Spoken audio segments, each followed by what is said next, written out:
You can't stop me now. Can't stop me now. My feet have come too far for you to tie 'em to the ground. You can't stop me now. Can't stop me now.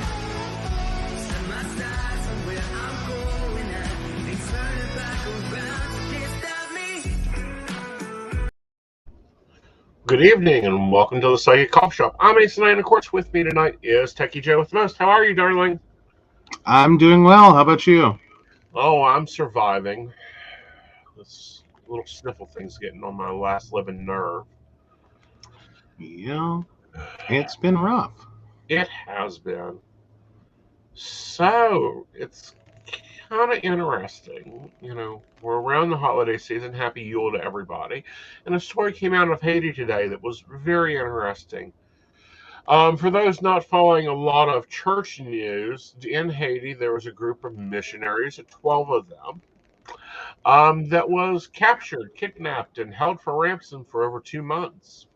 Well, the adore is over as church ministers, an Ohio-based agency that the captive missionaries worked for Monday said in a press conference, according to the accounts of the journey, they were able to escape. 12 adults, 5 minors were abducted in October, and it's kind of interesting that they followed the stars to escape. I kind of find it interesting. You know, the ones that don't want to deal with astronomy or astrology, is following stars to get to their freedom. Mm-hmm. Hey, and it didn't take them 40 days. It didn't take them 40 days. It just took them about 40 hours to figure it out. I mean, given that we live in a world with, navigation systems, and God knows no one's read a map in a while. Yeah, I can still read a map. Hey, I'm just saying. Mm-hmm. So, and I think that's something they should still teach in school. How to read a map, how to read the stars. Yeah, I certainly wouldn't be finding my way back without, Google. Oh, please. You wouldn't have been there to begin with. Haiti is not known for their internet. Well, there is that. Can't go anywhere I can't find. But again. So this is the story you first introduced. The woman that was trading from bobby pins up to a house. Mm-hmm. Tell us about it. Yeah, so she is a TikToker. She was doing multiple trades inspired by, I believe it was a guy who traded a rubber band up to a house a few years back. So she was documenting her trades from a bobby pin to a house. It started with like a trade for bobby pins to earrings, and then earrings to something else and something else and something else, each time trying to trade up one level of value. So there were, when I first caught this one, there were some issues both around like trading electronics, trading sneakers, and then it sounds like ultimately, and then trading cars. Mm-hmm. She had some rough trades. Mm-hmm. Like the tech was a little easier. It was just a little confusing. But then when it got to the cars, I think she actually at one point thought this was all over. Mm-hmm. Because some of the car trades didn't quite go as well as they could have. Right. Like there was a minivan with a massive oil leak, and then one of the cars, well, it was a crossover. It was a Honda CR-V, I believe it was. Had a crap ton of body damage. Mm-hmm. But she ended up kind of working through that. I know that like a body shop repaired the damage to the car. on the Honda. So yeah, there was a lot of bouncing, but she finally got up to a mobile tiny home. Like that was one of the places I left off. She was up to a one very tiny home. And then I think she got one level above that. Right. And then finally was able to trade off for a small house. So she did get an actual house on, ground. Yeah. It's not a huge house. Um, in Clarksville, Tennessee. Right. So it looks like a 1 bedroom. Yeah, 1 bedroom, 1 bath. I would say small living room, small kitchen. Yeah, it's a very much a starter home. Right. But yeah, so she basically her quote is we went from like a penny, probably less, for a single bobby pin, all the way up to an $80,000 home. See, but here's my question: what's the taxes going to be like? I'd say her accountant's gonna love her. Probably. I'd say it's gonna be a fun year for taxes. Trying to explain that many asset changes. Right. It's a lot of assets moving around. It is. Well, and then that's just like end of year taxes. Then you would probably have some questions on like property taxes.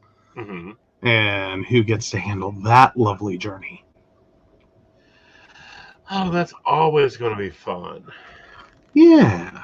Like I would think that would be a very strong accounting question is if you trade your way from a bobby pin to a house, what's your tax situation? Well, more so, what's your capital gain situation? I mean, that's a lot of movement. Return on investment is, I don't know, I'd say 30,000, 40,000. Return on investment is like incredible. I mean, because you're talking like, let's just say that it was 1 cent. That's literally like what, an 8,000,000% return on investment. Like if I add no, it's not even that. 8,000,000% return on investment. Right. Like if you just think of it as 1 penny for a bobby pin. So yeah, that's huge. I mean, it's best investment strategy we've seen in the 2000s. Well, next thing you know, hiding it underneath your mattress. Well, I mean, even that's horrible. Like that's not an investment. No. Although it can gain value. Sometimes. You hold it for 20 years, it'll have that more value than in the bill. Well, yeah, there is that. I mean, especially when you get into the people who collect different like coins and different bills, and yeah, you can gain some money, but not in a year. No. Like that's an 80 million or 8,000,000% return on investment in 1 year. That's a lot. Like that's I don't think anything else moves like that. No. I mean, I don't think you could start with penny stock on the stock market and end up at buying a house. No. Like not literal penny stock. No. I mean, you like have a lot of it. Yeah. Yeah. But it's yeah. But yeah, no. So she made it. Yay. I just don't see this taking off though. Like it was a really frustrating series of pitfalls for her. And I mean, even we're calling it a 8,000,000% return on investment. That's not exactly true. Okay. Like she had to do some traveling for this stuff. Right. She had to figure some things out. Like there was shipping. Like there were some costs. Like I'd wonder if she had spent over $80,000. That's probably a good question. I don't think she spent quite 80 million Right. or 80,000. Sorry, I don't think she spent quite 80,000. Yeah. But I would say there's a few thousand and several thousand invested. Right. But it's still even if she spent 10 grand, Right. she turned 10 grand worth of spending into an $80,000 home. That's still going to be a 800% return. Right. That's still a lot. Yeah, that is a lot. I mean, it would be very hard to buy and trade stock and get up to an 800% return. Typically, you're in a good investment portfolio without a lot of highly volatile stocks. Right. Is you're looking at 10% is considered a good return on investment. It is. Now you go into the volatile market and maybe 100. When you get into the really volatiles, if you double your money, right, you get off out of the stock market. Yeah, you get out. Sorry, I'm weird when I invest in stocks. I like to buy stocks that I use every day, so I know the product quality. I really like blue chip stocks. I'm looking at this thing called Stash. That's apparently like a roundup program that you're able to buy stocks in. I don't know. We'll be talking about it. Because Lonesome Lenny, 60-40 split on bonds and stocks is usually considered a good formula, typically for people closer to retirement. I think that's where you're supposed to be at by age 50. And then you want to go 80-20. So you're only 20% stock. And then you finally want to be phasing out to 100%. All short term or all very stable. Just put it in a money market by the time you hit 70, which is the new retirement age. Right. At best. That's if you make it. That's if you make it. Yeah, that's if you make it. I don't know. I've always been the type that, I'd rather invest in real estate. A house is always worth something. Land is always worth something. It's a lot more controlled over than the stock market. But I can see the growth in stock markets now. But again, I'm not going to... I learned my lesson when I done E-Trade and done some penny stocks. No, I'd rather save up and own Coca-Cola, Procter & Gamble, AT&T, stocks that have been around for a very long time. Oh, yeah, and Massachusetts municipal bonds are all state tax-free, and some are both federal and state tax-free. Yeah, the bonds are great. The only problem is that's a stable investment. Right. In terms of, you get told what it's, worth from the beginning. You're not going to get any more than that. It doesn't really appreciate a whole lot. Right. And it's not, I mean, you get a little money back. Right. You do. Yeah. But it's nothing crazy. Right. It's sort of give us $100, we'll give you 110. Give us $100, we'll give you 115. It's not a huge, and some of them even go down. It's give us $100, we'll give you 101. It's long-term investment. Some people have the ability to do long-term investment. Some people don't. I don't know. I've always been, gold, diamond, real estate, and then staple stocks. Yeah. Well, and the idea is, if you start out when you're 20 and 30, preferably by 30, right. With investing, right, then yeah, you can take more risk. You've got more time. It's the stock will go back up. It doesn't really matter if we're in a crash. You can sit there and play around. It's not a big deal. Don't get upset if you open your... If you're honestly, if you're in your 40s and freaking out about your retirement right now, just like shut up and get back to work. Like, get out of your account. Right. You'll be fine. It's not a big deal. Right. And, that's one thing that people get really into, and it can get addictive, is day trading and worrying about what the stock is today. Stop that. Honestly, if you're going to do that, why don't you just pull all the money out and go to Vegas? 6 of one, half a dozen of the other. True. Like, that's unfortunately where day trading is. Right. I mean, there are people that are really good at it. It requires a lot of luck, but it is very much like gambling. Right. It is literally the same thing. Right. You can take all that money and put it on Red 13. Well, depending on numerology and the astrology of that day, dear. Something I like doing is running the astrology report for the stock I'm buying, to see what the company behaves like astrologically. Okay. So that's the astrology report for the company? Yes. Okay.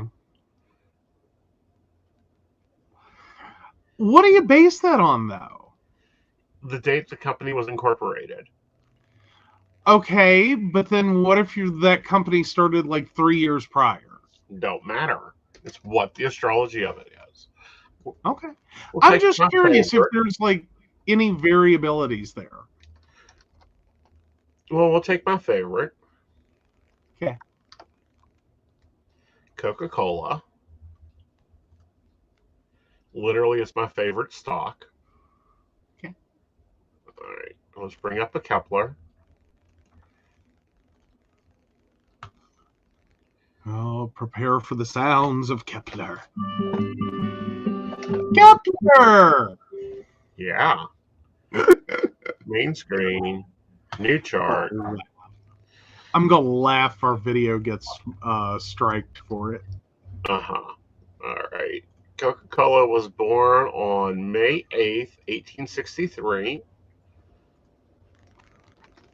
So we're going to assume business hours, so what, noon? Yes.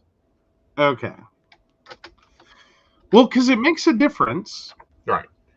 And we will say noon, like I do with most things when I don't have a birth time. You're born at noon then. And where is the company? Hey, Gwen. Hey, West Virginia Psychics. That's going to be one of our psychics chatting as us. Yeah. Hi, Shannon.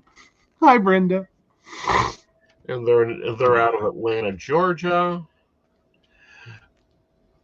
Yes, save it to this. So does that even work with like the transit reports? Yes. So like if it says like, January 1st, you're going to have a really bad day. Right. Coke has a really bad day. Like that's not the day you want to trade stock. It's the day you want to buy it. All right. So let's run it for a month. They've got some squares, a lot of triangles, and in suffix. The power of fortune is in the 11th house, which is the career house, which is interesting. Well, duh. I mean, come on. Like, when were they born again? May 8th, 1863. Yeah, I think they have a long career. Uh-huh. Like, I don't know. That seems good. Yeah.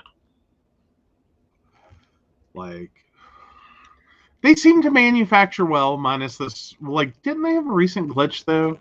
Yeah, their plastic things broke off. I thought it was metal. Yep. All right, so from November 21st to December 28th, their Pluto's is sexing their moon. So during this time, relationships deepen and grow. And the percentages on a personal level. The process sometimes initiated by you and sometimes initiated by others. But in either case, it leads to much more deeper understanding and bonds between you. I wonder if they're thinking of buying a company. Oh, well, they do that. Jupiter trans their Pluto on December 15th. They'll feel confident, outstanding, boisterous, and enterprising. Expressing businesses and professional pursuits is likely now. The business you're involved in is likely to attract new customers, developing new products, and receiving increased recognition and influence over time. Interesting. Hmm. I don't know. When do they start running their Santa ads? Now, I think, yeah, now, Yeah, they've been out for a while. yeah. All right, let's look at the base natal with no birth time. All right, so they are Taurus. Interesting. So they're steadfast, patient souls capable of transiting on devotional deductions, enduring and cosmos, allowing to flow through and stick with things in the one of your great assets. Once your course is set, your pursuit tends until completely stubborn and resilient. Any attempts to sway you from your purpose. You are practical in nature and you want to see concepts, tangible results in your efforts, and you are not one to sway into wild dreams. That is unlikely to come into fruition. Most of the time, your wild dreams have to be with material achievements. This sounds like a good company to invest in. I'm curious, can you go backwards? Sure. Where do you want me to go backwards to? April 23rd, 1985. Okay, so 0405. No, 0423, Okay. 1985.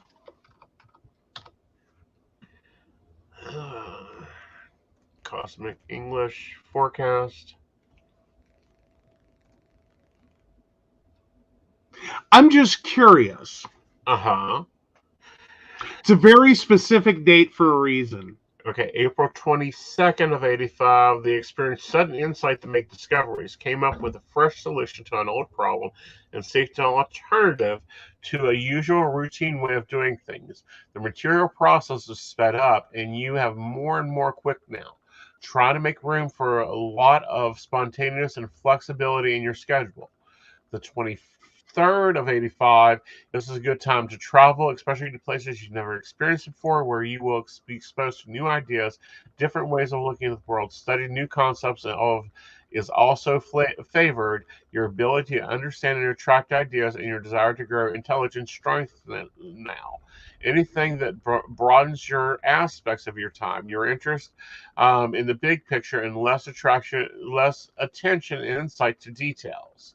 And they didn't have another transit till May, when unexpected pleasures, new friends, and more playful, adventurous attitudes in your relationship make it time to stimulate in new ideas. You'll want to break from your usual routine because you are willing to experiment and be a spontaneous. You're likely to experience a refreshing change of pace, a new romance, or a realization the current one is very unlikely. Okay. All right, now why are you curious?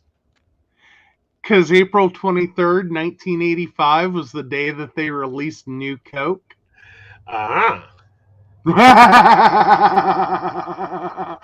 I am sure that on the 23rd, everyone wished they had been out of office. Uh-huh. Oh. I wonder if there was a moment on April 22nd where they're like, this was a bad fucking idea. Probably. Like, what the hell are we doing? Because New Coke was introduced on April 23rd, 1985. Production of the original formulation ended later that week. And then, everything got a little wonky. Right. So yeah. But then, let's see. I'm curious. So then they got like 40,000 calls and letters expressing anger or disappointment. Uh-huh. Oh, wow. Yeah, there was a lot. Oh, yeah. Yeah. Oh, and on May 28th, Gay Mullins, a Seattle retiree looking to start a public relations firm with $120,000 of borrowed money, formed the Old Cola Drinkers of America on May 28th to lobby Coca-Cola to either reintroduce the old formula or sell it to someone else. Uh-huh. He also filed a class action lawsuit against the company, which was dismissed by a judge who said he preferred the taste of Pepsi, while nevertheless expressing interest in securing the Coca-Cola company as a client of his new firm should it introduce the old formula. Yeah. In two informal blind taste tests, Mullins either failed to distinguish new Coke from old or expressed a preference for new Coke. Oh, there's so much fun with that.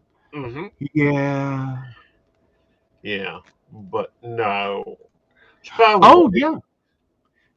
Sorry. Some Coca-Cola executives had quietly been arguing for a reintroduction of the old formula as early as May. So, yeah. Shannon says, I agree with the one dude. Pepsi is better. Well, you're both wrong. I'm teasing. Everyone, just enjoy whatever cola you do. Yep. But no, I find astrology very interesting to look at when we're doing things like this. So, okay. So, with this new Coke idea, I'm just curious. If you had been reading the chart, would you have told him this was a good idea to go forward with? Would you have told him the 23rd is a bad day to do it? I would have told him 23rd is a bad day to do it. Okay. I mean, looking at the chart, let's see. Like, when in 85 would you have been like, you know what you should do?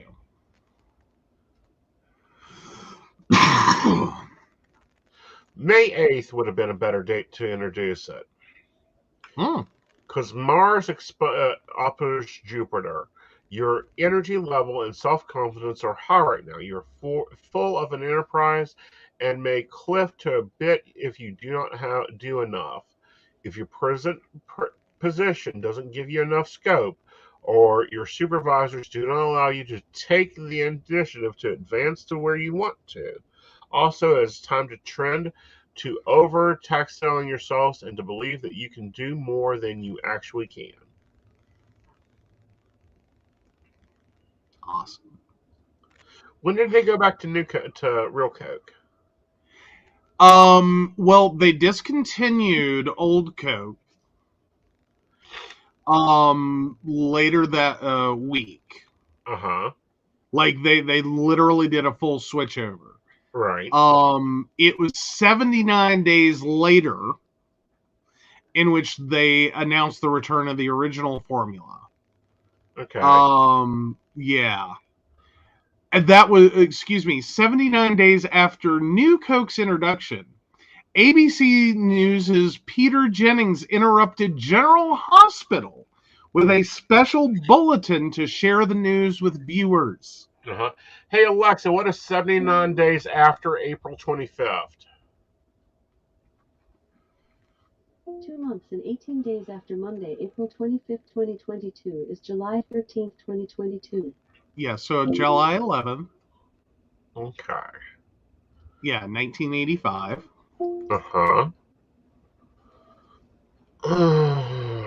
See, the 9th, friendship cooperations endorsed for new additions. You achieve harmonious balance with giving and receiving and talking and listening within your socials on the 9th. And then the 13th, there's so much activity. You more rapid from one thing to another, and it's hectic. Somewhat stressful pace is likely. Many errands, phone calls, letters will be required to respond to, and other busy work on your agenda. A minor but rather tense confrontation is likely on the 13th.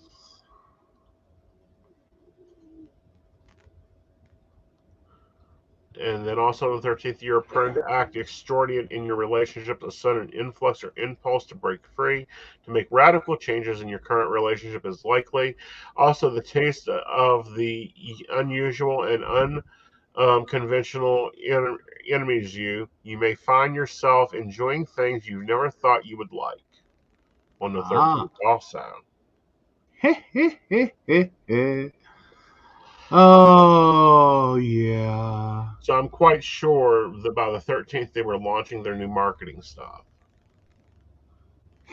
Oh, but Gay Mullins, the founder of the organization Old Cola Drinkers of America, received the first case of Coca-Cola Classic. Ah. Oh, which they can, and they actually did continue making new Coke, later called Coke, plainly called Coke, until 1992, when it was renamed Coke 2, which they then continued to make. Let me see. Like I always found this a fun little situation. Let's see. Oh, they don't have the date here. Let me scroll back up. And Um, Lonely, before you do that, I have to remind you, I am not a financial advisor. I am an no. astrologer and a psychic. Please seek guidance from your financial guy. Yeah. So it was called Coke 2 in 1990. They totally discontinued the product in July 2002. Mm-hmm. And then Coca-Cola Classic kept that name until 2009, when it went straight back to Coke. Huh. Wow. Yeah, because for July 16th to July 17th, their Sun Sextiles, their North Node, their MCS, and the long range goals, life direction, and career arises comes into focus now. You gain clarity and a stronger sense of purpose, which energizes your efforts to go ahead and move forward when you really want to. Recognizing and supporting your superiors and others who are in a position to assist you is likely now, especially if you take the initiative.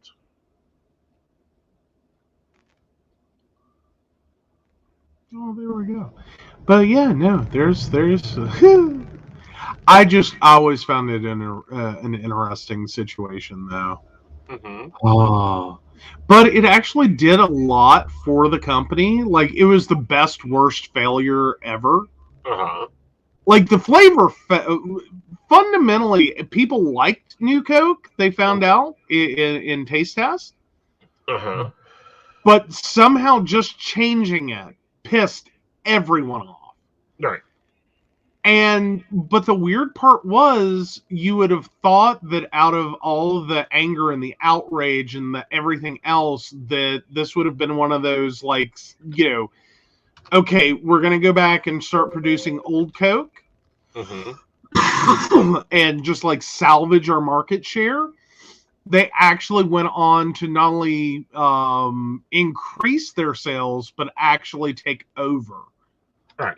Like, it did so much good for the company, even though it was the worst decision. Right. Like, it's still considered one of the worst decisions.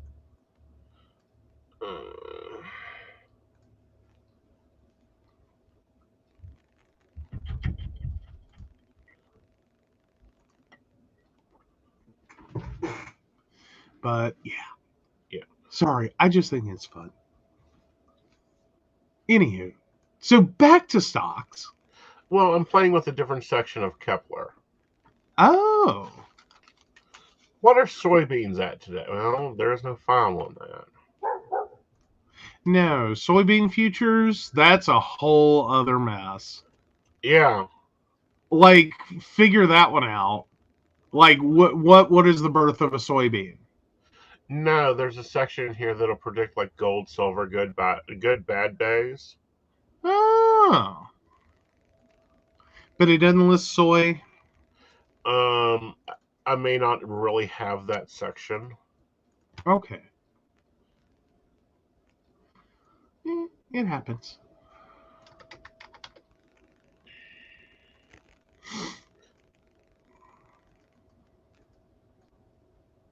Okay. So apparently I didn't buy that section where it does it for me. Oh. Hey, it's okay. I can sit there and look at the chart and read the transit and tell you what it looks like. That's the good thing. Hey, there you go. Yeah. Oh.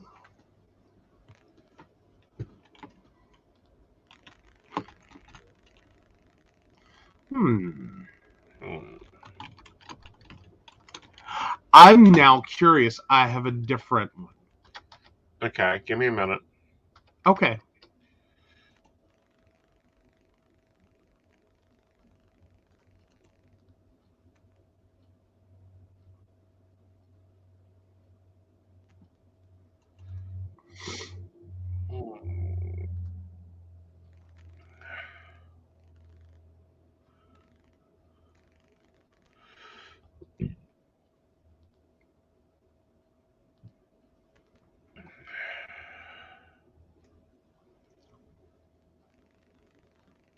How was the Dow today?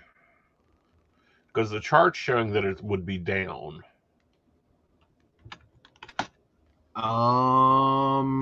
What? Dang it. No, up Okay. 1.6%.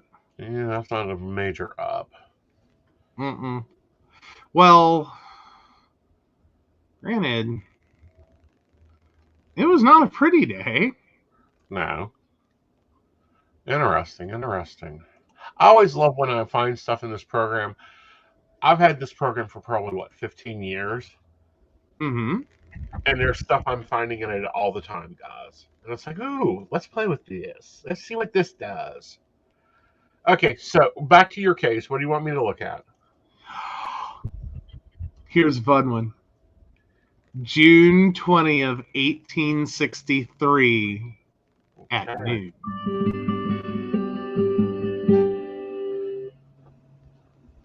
Main screen, new chart. Now, I got to be careful with the where born. Yeah, what? It'll tell you where it's founded at.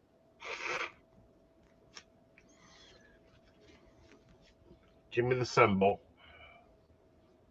No, it's not a stock. Okay. I'm just trying to figure out Well, I need a name. the state of West Virginia. West Virginia. Okay. But was it? I'm trying to figure out where technically it was born. Wheeling, West Virginia. What was the date? June 20th, 1863. So 6/20, 1863. So, 06. 20. But is that technically true that it was born in Wheeling? Yes, because that's where it was originally capitalized at.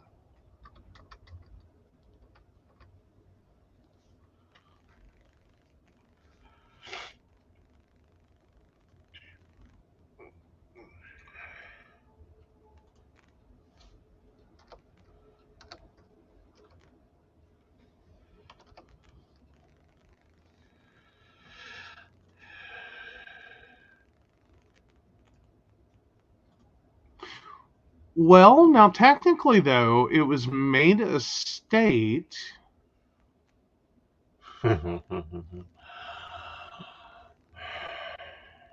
What?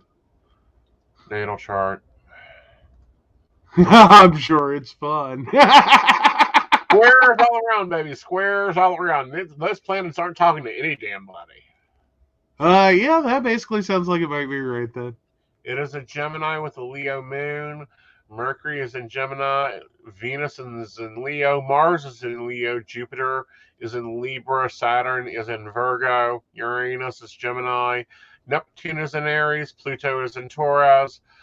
North Node is in Sag. And its meridian is Gemini. And it's Virgo rising.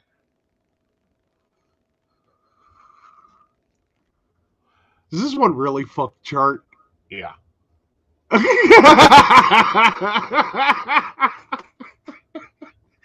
I'm sorry. Now we went from talking about stocks in Kepler. Like anyone following along, here's where we're at.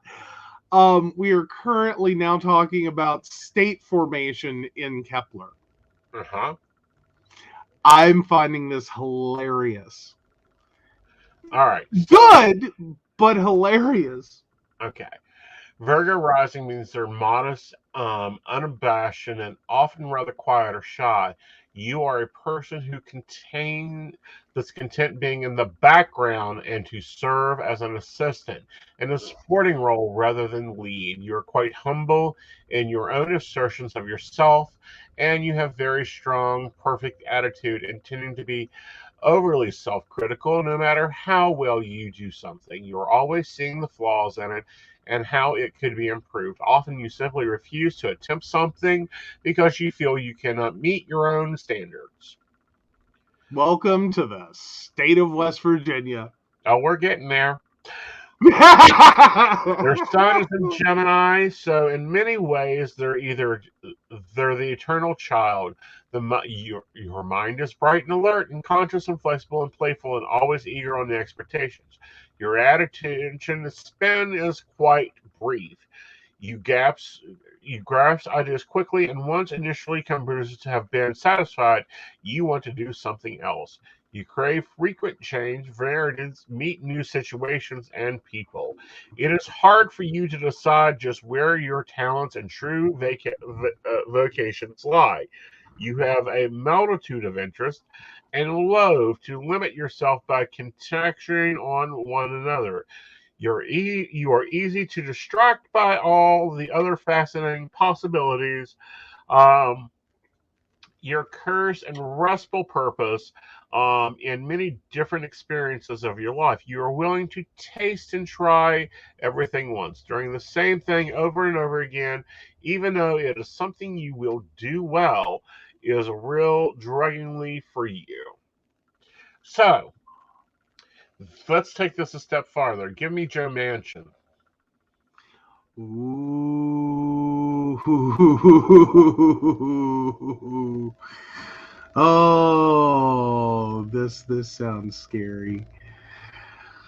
August 24th, 1947. So that is 08 24 1947. Mm-hmm. All right. Do we have a birth location? Oh, let me get down there. Early life and education. In Farmington, West Virginia. All right. Place. West Virginia. Farmington. Guys, I'm really going to tie this into Hot Topics. We're getting there. We're getting there.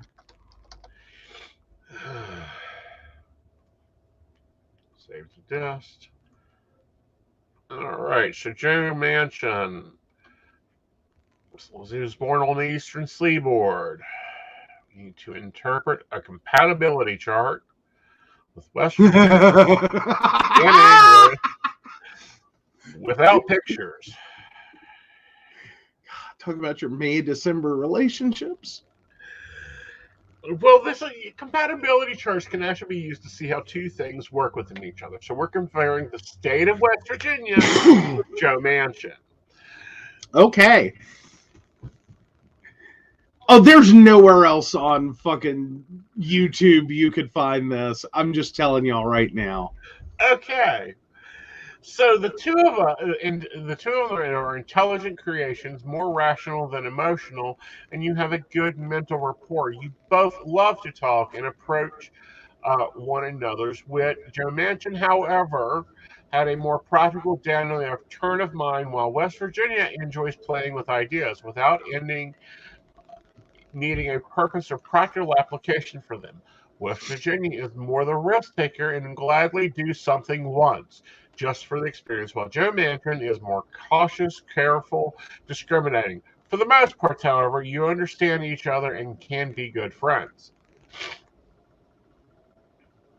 All right, so Mansion's moon in Sagittarius hits West Virginia's moon in Leo. Both of you are basically friendly, cheerful souls, reinforcing one another's essential optimism and playfulness. Much of the emotional harmony exists between the two of you.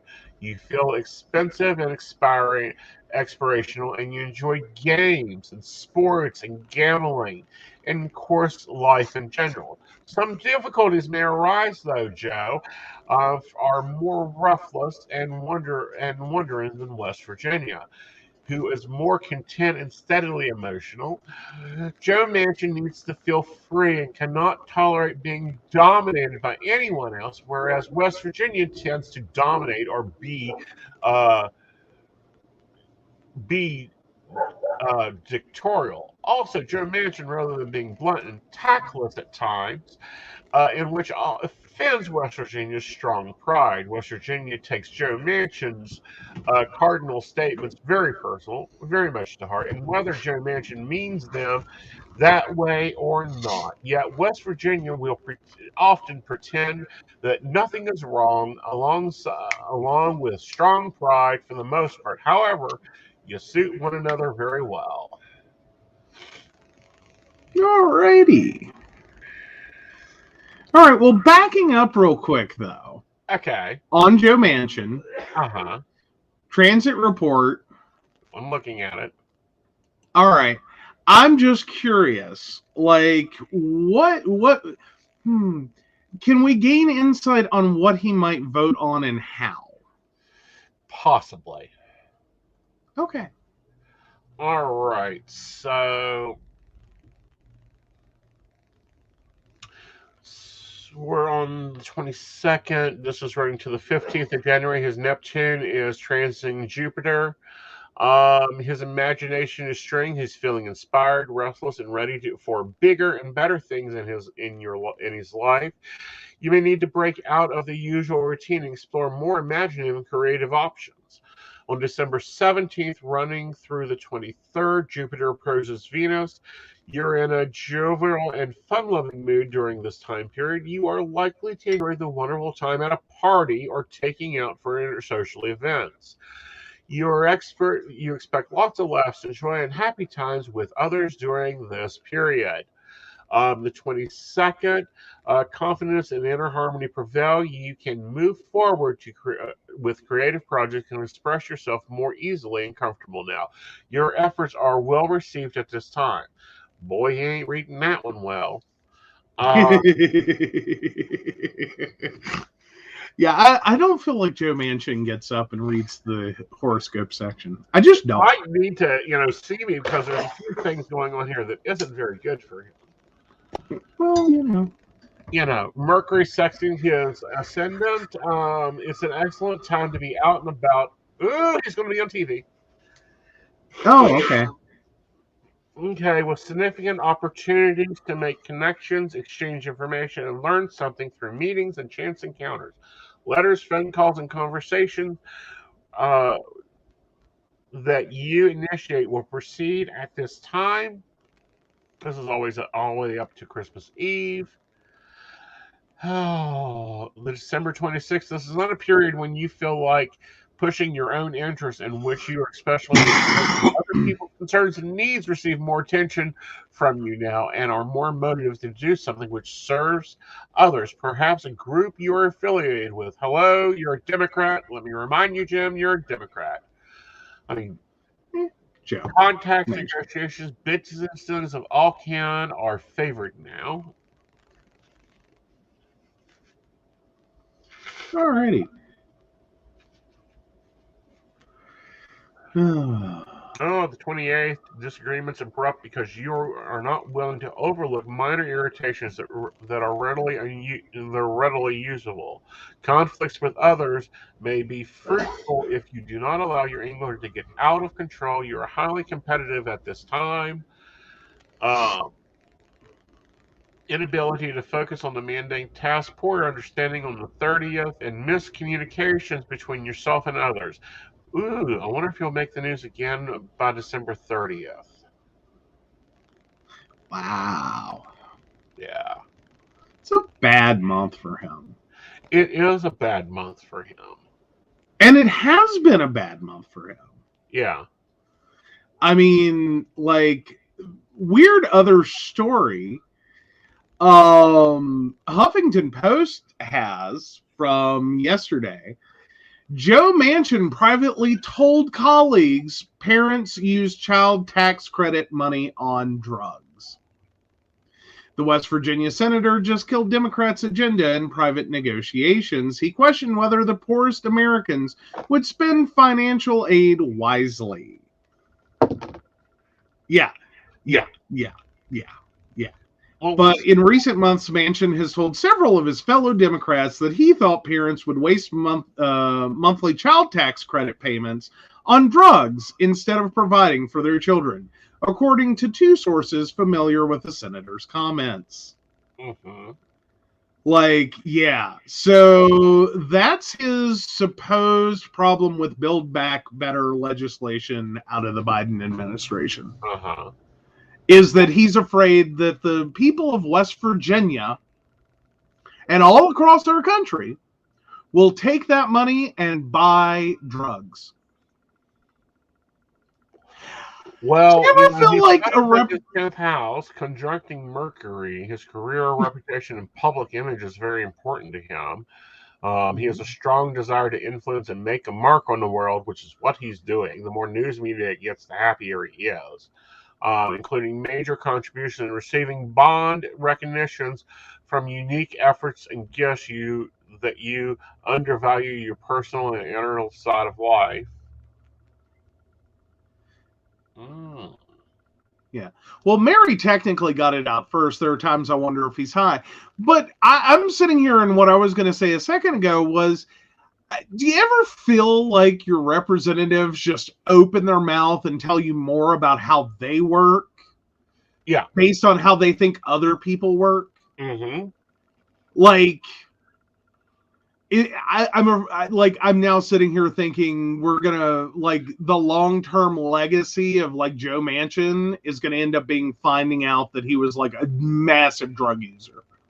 Well, I need to go back and look at his transit for a moment. Like, you know, perhaps he should have been spending a lot more time. Like, I think maybe he needed Betty Ford more than Betty Davis. Right.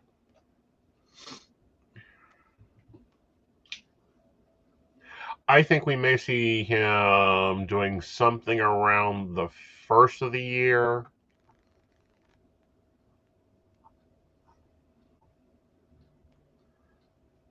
Well, that would be and around the 6th. Ooh. Are those his next horrible days? No, that's when agreements, contracts, and joining your efforts with others will work out very much to your advantage now. A friend or person of authority may offer help or present an opportunity which will benefit you now and in the future. Also, you will reap rewards later for the genealogist and your aid to extend and other efforts.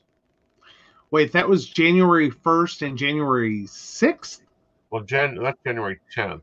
January 6th, both friendship and material benefits may well come to you at this time. You feel sociable and generous and seeking and convenience, especially to people who really know how to have a good time. Charitable and philosophical impulses are strong now.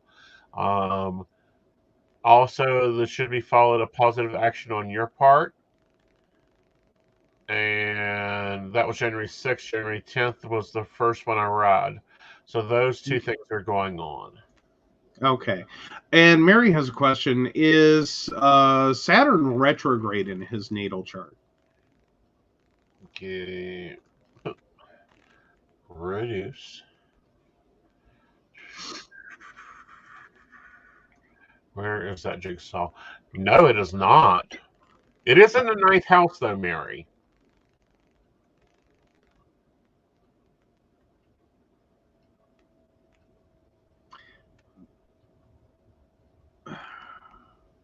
Help me out with that. 9th house and Saturn. Saturn is the taskmaster. Okay. And let me double check. Because 10th is career. Yes, I have cliff notes for all this stuff. Yes. What? It's a lot. Be really helpful if the app would give you a flippin' like outer ring that just says life, career, family, money. Mental exploration. What's his 8th house look like? His 8th house is in Cancer. It's where his Mars is and his Neptune. Yeah. Okay. He a freaky little man. Oh. Yes, near his midheavens. I don't know. I think this needs to be a new part of the show where we just take like someone in the news and like run their chart. I do that sometimes to look at how I want to approach some topics. But if you guys like this segment, we'll definitely do it. Now, going on sale tomorrow, because Joe's going to put the graphic out. What? My 2021 transit reports. If you guys want to know what's going to be going on for your year in 2021, 2022, I mean, 2020. I'm looking for that posting to go out on social tomorrow and get that ordered. It breaks it down by anything going on in your birth chart, and you get a free basic birth chart with it. Yeah, Mars in 8th house is trouble. Sudden impact? Yep. Ooh. Probably a heart attack. Just saying. Ooh. So that's basically your prediction for how his life ends? That's where we're looking at it. Ooh. All right, so let's take a sip, and then when we come back, we're going to be talking about who's the asshole. Mansion.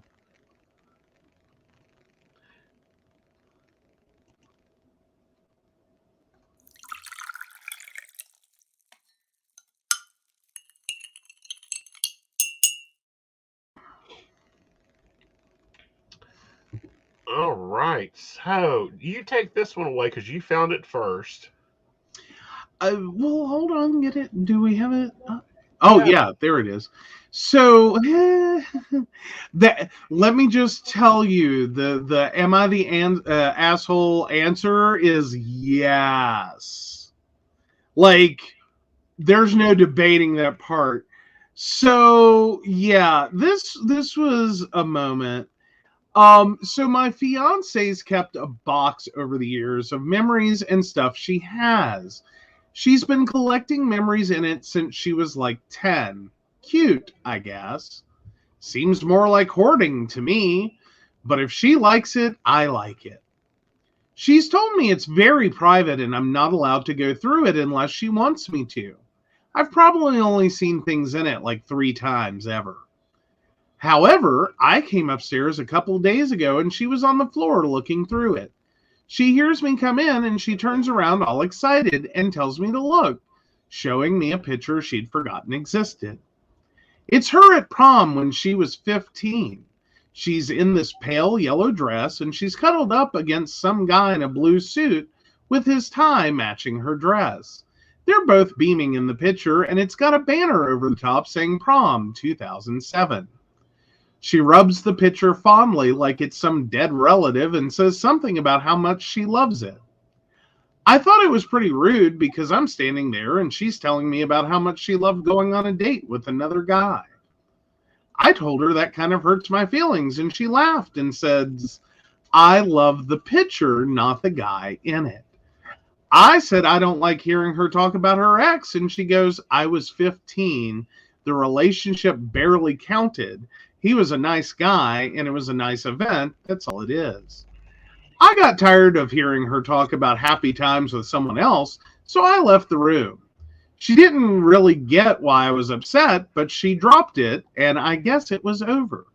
She went out the other day, not breaking lockdown, and I came across the box again in our cupboard. I figured she didn't really need the old memories anymore. So I took out the prom picture and I ran it through our shredder. No big deal.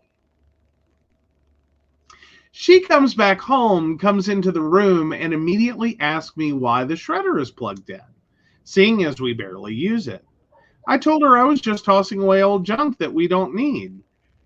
She asked me what exactly I tossed away, and I told her her old pictures and stuff. So she opens the shredder and starts taking out strands of the picture. And she turns to me and starts yelling, "Did you shred my prom picture?" And so she runs over to the cupboard and starts digging through the box and throws the whole thing on the floor when she finds it gone.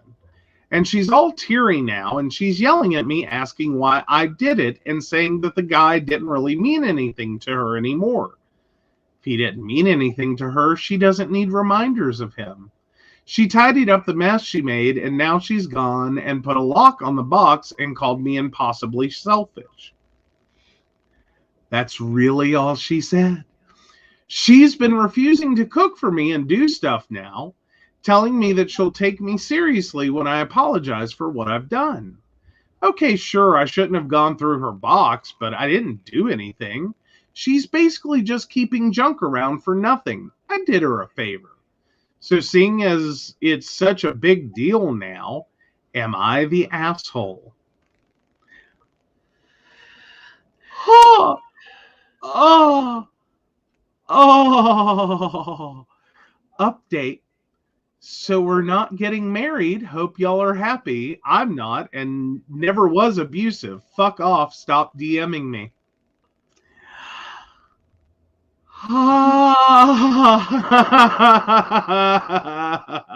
Holy fuck. Wow. It's quite tragic this occurred. However, yes, he is the asshole. But this is something we've actually faced recently because we cleaned out my attic and then we cleaned out your closet. Well, yeah, but like, no, we didn't face this.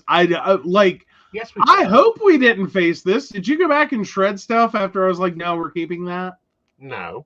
Did you donate anything that I was like, no, we're keeping that? No. But we did decide that black huge tote should be your hope box.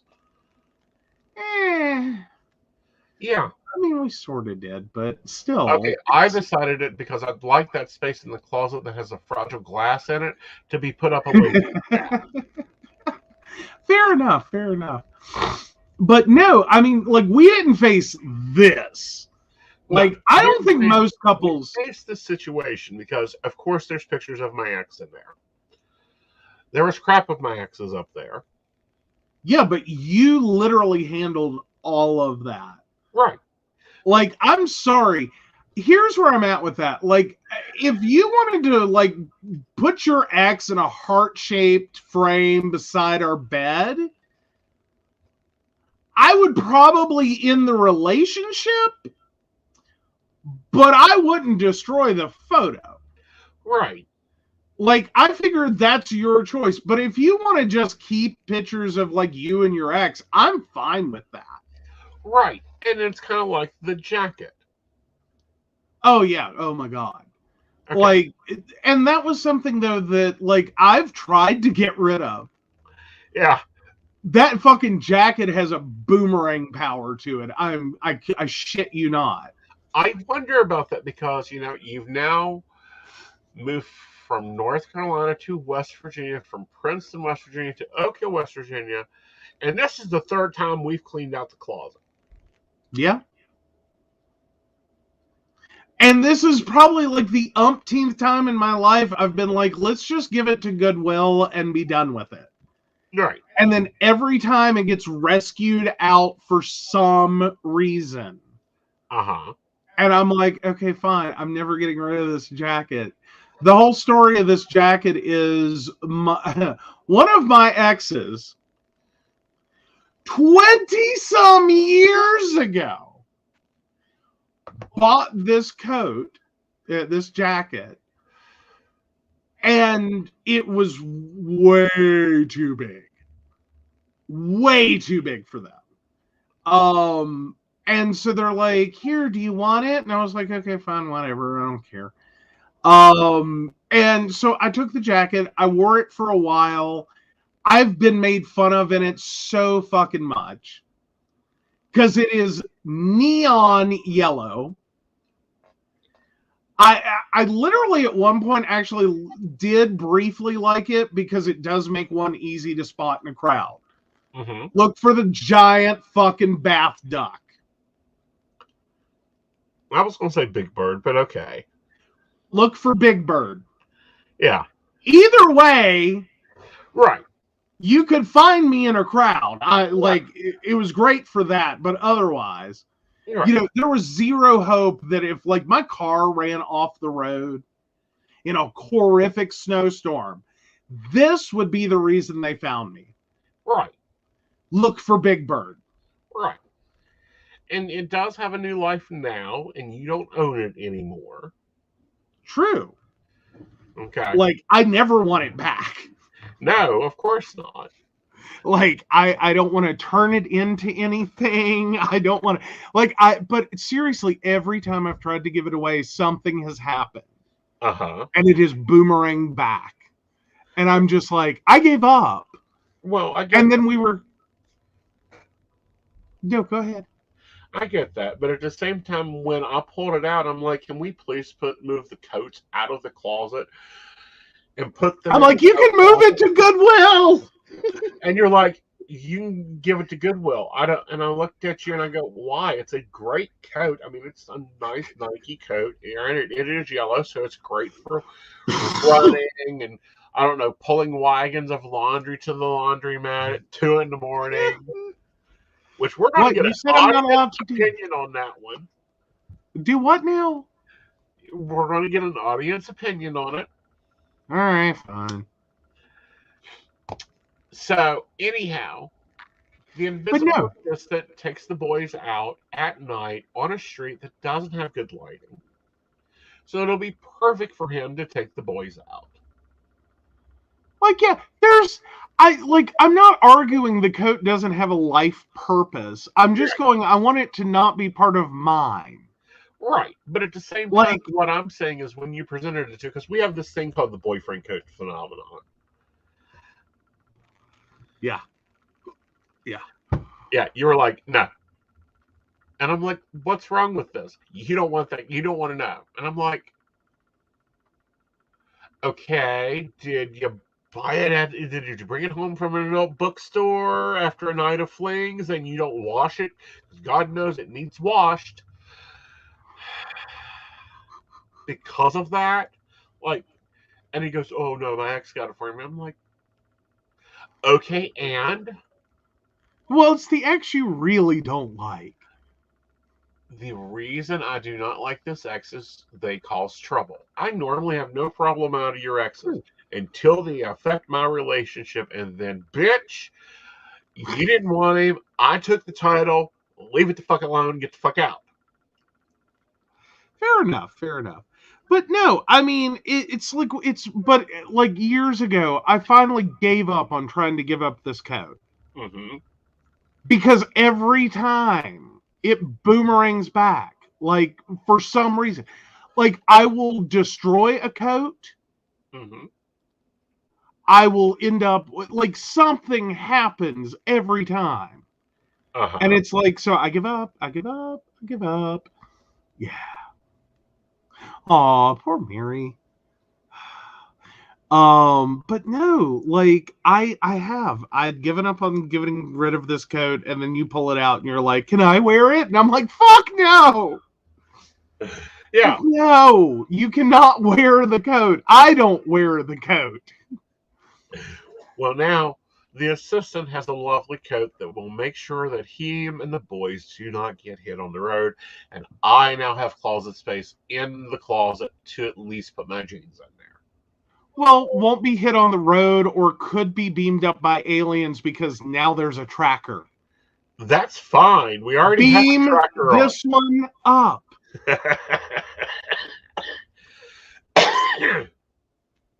Yeah, I don't think Live 360 works out of the atmosphere. Pretty sure my phone doesn't either. Right. But yeah, basically. No, like it is. We're not, like, I'm not kidding when I say it's highlighter yellow. It's not a misstatement. Right. Well, it's like one of the photo I kept. I kept a photo that has my ex in it. It's the last Christmas my father was at my trials, and it was a hard decision because it's like, do I want to get rid of it?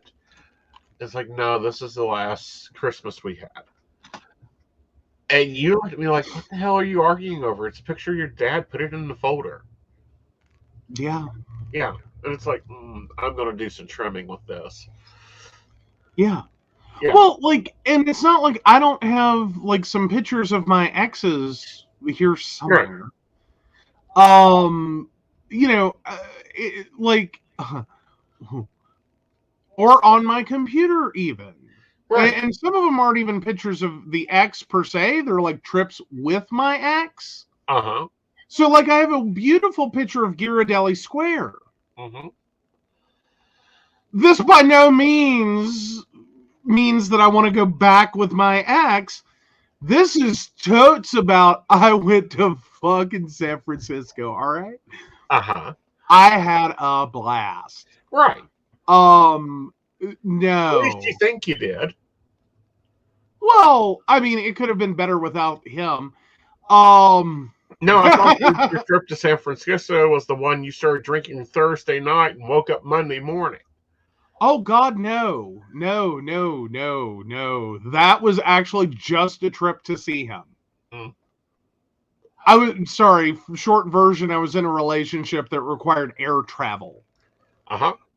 There, like, he racked up so many frequent flyer miles on me. Right. Like, yeah. But no, I don't drink tequila for many good reasons, and that's one of them. Tequila.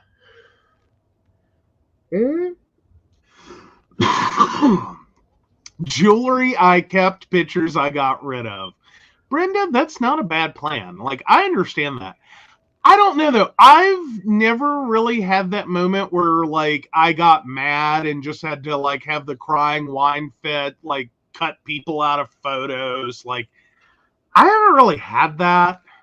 Well, I don't have that either. I just have the delete function. I love the delete function. Delete. No, not even that. Like, I don't even really, like, it... I don't feel like I have like a strong pull to those photos. Mm-hmm. Not like that. It's not like I sit and like, oh, I miss you. Like, oh my God. Not that, but like, yeah, I have a picture of like my ex and I in front of fucking, which this should tell you everything about that relationship one needs to know or more. In front of, oh hell. Oh, the stupid prison, California. San Quentin. Yeah, like it's in the background. Uh-huh. Like, yeah. Yeah. Now, I like me in the picture. About, she's thrown rings. Personally, I enjoy rings. I prefer rings with diamonds and sapphires and mystic topazes because the pawn value is higher. Oh, yeah. No, always keep the ring. Always. Like, I'm sorry. I just don't put that much. See, this is the reason, like, I don't have expensive jewelry. Like, I told him when we got together and went to get our first rings, I was like, look, I'm not, like, we're not spending a bunch of money on rings. Mm-hmm. Like, it is pointless. I will destroy it. I will feel bad. Please, let's get something that is like, if I destroy it, it's like, 20, $30, we can replace it. Like, I'm not... Like, if he showed up with a diamond tomorrow, I would be like, well, there's a down payment on a car. Now take it the fuck back. Yeah. And see, I'm the opposite. I'm going to go, oh, that's lovely, honey. Call Mickey. I need to go see him. And then I'll have to have a phone call with Rebecca. Okay. Mickey's the jeweler in Charleston that can look at the ring and tell me if it's real or not, and at least make sure that it is a diamond that it has a serial number on it, so we can at least make sure it isn't left over. I had an ex pull that once. And Rebecca is, of course, our wonderful insurance agent at Mercer Insurance. So, of course, we're going to take insurance out on it. Oh my God. See, no. Yes. No. No. See, this is why I don't screw with this stuff. Yeah, I know, because I know my damn diamonds. Yeah, well, but I mean, more importantly, it's just like it's a lot of headache and expense. No, it is not. Diamond insurance is like $30 a year on a 5-carat diamond. Oh my God, 5-carat? Yeah. What the hell in Flava Flav are you doing wearing 5 carats of diamonds, mister? I can't eat dinner without getting chili all down the front of my shirt and having to change before the show. Well, honey, it was a lovely teardrop cut that sat right here, and it had 3 baguettes on each side that went all the way down to here. It was very lovely, and it was wonderful to wear. And it made really hitting that, the K's and the J's a lot easier. Okay. Yeah. Oh, Shannon, he's wanting you to buy him a ring instead of a mansion. No, honey, I want all of it. Oh, if anyone's out there watching, if someone ever tells you that their idol is Mae West, this is what this means. Not only Mae West. What? Not only Mae West, what? Mae West, Joan Crawford. Yeah. Well, Joan Crawford needed something to distract from the eyebrows. Uh-huh.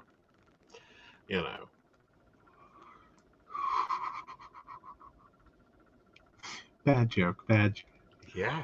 Oh, but no, I'm sorry. I'm out of a family of people. We just don't do jewelry. Not the good shit. Oh, yeah. Not the good shit. Like we aren't good. Like, see, not Audrey Hepburn. She really wasn't known for her jewelry. Liz Taylor, yes, I love Audrey Hepburn wasn't known for jewelry. Breakfast at Tiffany's was a set piece. When did you ever see her wear jewelry otherwise? It wasn't even her jewelry. And then it was just a simple pearl necklace with 2 pearls on her ears. Yeah, I know, but do you know how much pearls cost? Not that expensive. I'll take diamonds any day. Diamonds are forever. Oh, no, they're not. Yes, they are. No, they're not. Ask anyone with a diamond tip drill bit. Like, fuck, you would have fun in Texas with the discard pile. No, I would not. That quality of diamond is low. Oh, there's got to be some part of that diamond that's actually valuable. No, not really. They are not. Yeah. See, I'm not an opal boy. I really aren't. My favorite stone is a mystic topaz, and I'm really eyeing some new sapphires that are coming out of Africa that are quite gorgeous. Mm-hmm. No. I'm not saying it'll never happen for you. I'm just saying, like, I'm going to feel really weird doing it. Like, I truly will. Okay. It would be easier for me to be like, here's your diamond allowance. Okay. We'll tell everyone that's from me, but, like, I ain't even. Just because it's like, no. If you're already going to call another jeweler to double check it, like, I just heard. If I even go down to the jeweler in Charleston to buy the diamond, I'm going to go across the street and have it evaluated by someone else. See, but, like, where I'm at is more where my sisters are at. Both of them got asked about, like, one of my sisters, it was her second marriage. The other sister, first and only marriage. Mm-hmm. Okay. The sister on her second marriage got asked about an engagement ring, and she said, "No, I want a summer kitchen." They Okay. remodeled a garage, turned it into a summer kitchen. This is what her ring money went for. Mm-hmm. She was thrilled. She loved it. It massively improved their home value. The other sister said, "No, you can use that money for a down payment on a house. Thank you very much. Uh-huh. I like emeralds."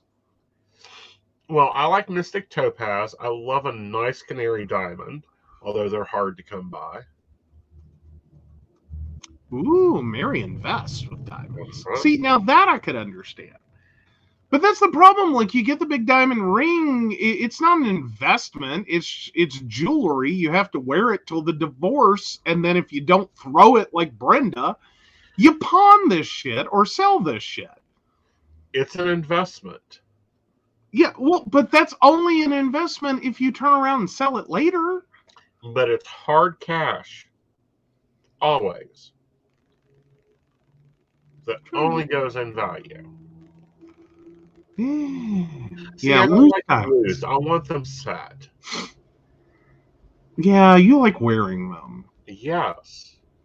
That's but what Mary's saying is you put them in a little baggie in a safety deposit box, and then you show up in 20 years and go, "We need some money." No. A nice princess cut diamond is gorgeous. It wears well. It's impressive. The energy of the diamond alone is wonderful. Yeah. I don't know. I still say I'd be more likely to be like, "Here's your diamond allowance. Pick out what you want." I'm not getting in trouble is basically what I'm saying. Right. Like, I'm not coming home going, "I'm pretty sure you said emerald cut rectangular and this setting, but I know that while I'm there, I'm going to see like 50 fucking identical rings." And Honey, be like, all you have to do is log into my account. You can see the diamond. fair. Like, I'm pretty sure he basically at this point has a tab saved that says, "Joe, when you go on to buy a ring, click here." No, it's not saved. It can be. Yeah, that's about where I figured it. Yeah. Like, I'm pretty sure he has his ring size on a sticky note on his monitor. No, I don't need it on a sticky note in my monitor. It's in the planner. And in my K Jeweler account. Shannon says it's his background. No, it isn't. Oh, Background is Batman. well, there. Oh, you changed it. Yeah, I went from mermaids to Batman when I redone the computer. You mean mermen? Yeah. Merman is still on the phone. Yes. Ugh. It's really like merman porn-ish. It's softcore, but mermen. Tasteful art, which is I'd like to get in the house, but Hey, I'm not opposed. It is a very pretty image. yes. It's just not black and white. Most of our painting is black and white. I told you before, the black and white is a canvas. Mm-hmm. You put color on top of it. Uh-huh. But anyhow, so yes, I'm very vain. I have basically everything planned. Oh, I do not wear a size 12. It's a 10.5.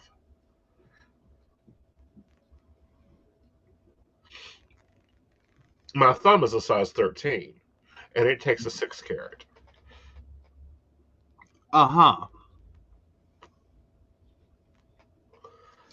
I'm sorry. Help me on my diamond sizing, but isn't 6 carat like a ring pop? No. Like, holy crap. Like, 6 carat? Uh-huh. Jesus. Emerald cut diamond ring. Oh my God. Yeah. Never. Like what I'm looking at right now, never. Why? It's gorgeous. Huh. Like, I don't know where you're looking, but 6-carat emerald diamond? Uh-huh. Holy shit. One house at $152,000. Yes. No. Yeah. That is a house. That's not even a down payment on that. Fuck, that's a house and a car. Dear, what was the same as I told you when we decided that we were going to build an empire? I know, tell you when you can buy property in diamonds, but damn. Exactly. Yeah, Brenda is just like, oh, now. Like, fuck.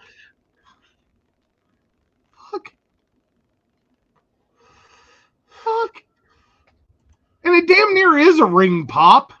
It is not. It's a very dainty diamond. A very dainty diamond. Yes. A very dainty diamond. Yes. Holy shit. Uh-huh. All right. Uh-huh. Okay.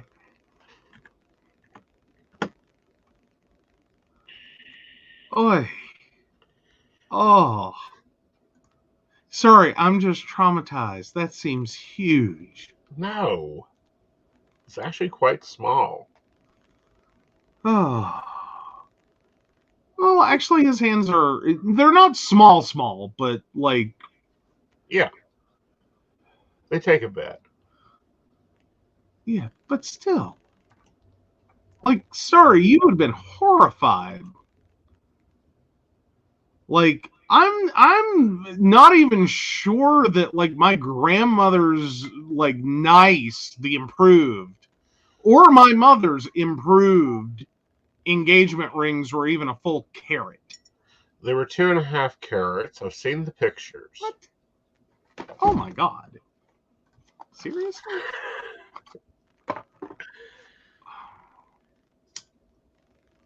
Like,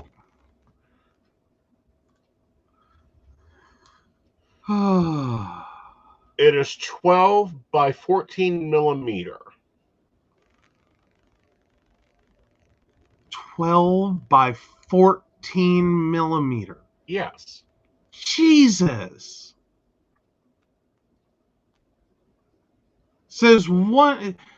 That is something that is literally a centimeter. Yeah. And then some. Yeah. Now, the 10 carat's a little hard to pull off. The 10 carat's a little hard to pull off. Not for a thief. That's why you have insurance. Jesus. That's why you never wear it outside the house. Baloney. Good God. Oh, okay, so ring pop is apparently an 80-carat emerald cut diamond ring. Yes. Weird things I just learned. Style writers swoon over this 80-carat emerald cut diamond ring. Back in early April, jewelry designer JS Diamonds posted this incredible 80-carat emerald cut diamond engagement ring on its Instagram page, along with the caption, "Not your everyday ring." Are you fucking shitting me? No. Like, I feel bad for this poor woman. She's going to have carpal tunnel just from, like, existing. Like, this ring's huge. I'm sending you a link. Great. Like, this is that. Oh my God.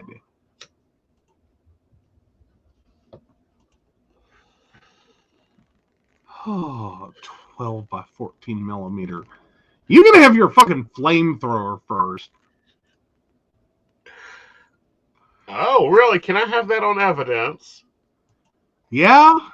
Ooh, that is gorgeous. Like, if it'll make you happy, you can have an engagement flamethrower. Oh my God. $152,000 for a damn ring. That wasn't the engagement ring. You It didn't ask wasn't me the- about engagement. What? That you're just every day because it's Thursday I bought a ring? This is the, oh, honey, you've done so well this year. I thought I'd get you some jewelry. I think we go back to my earlier comments on if I have to buy you jewelry because I fucked up, I'm just finding somewhere else to live. At $152,000, it will be nice. I'm just saying. Swear. That Oh, left God. brain of yours is active today. What? I don't know. I'm not I'm not that posh. Like, I'm not totally bottom of the gutter, but like I'm standing on the like shoulder. Like, I still look down at the gutter, but like it's not like it would take much to knock me in it. Like, you're cruising at 30,000 feet. Mm-hmm. That's the difference there. Da-da-da-da-da. Like, oh my God, I am traumatized.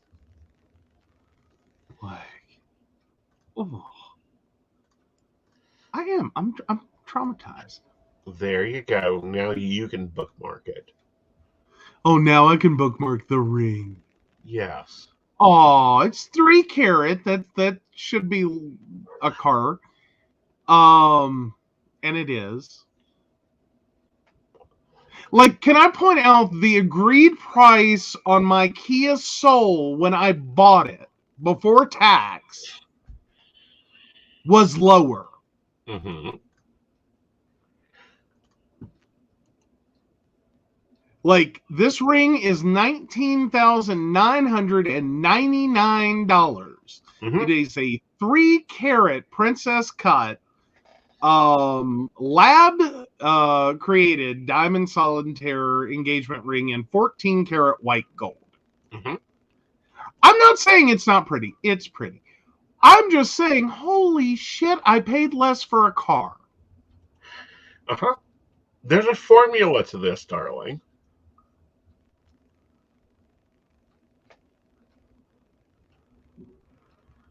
All right. Oh my God, you were never taught the formula for engagement rings? I thought it was supposed to be like 2 months of your salary, in which case we're nowhere near there. No, it is 1 year's worth of your salary.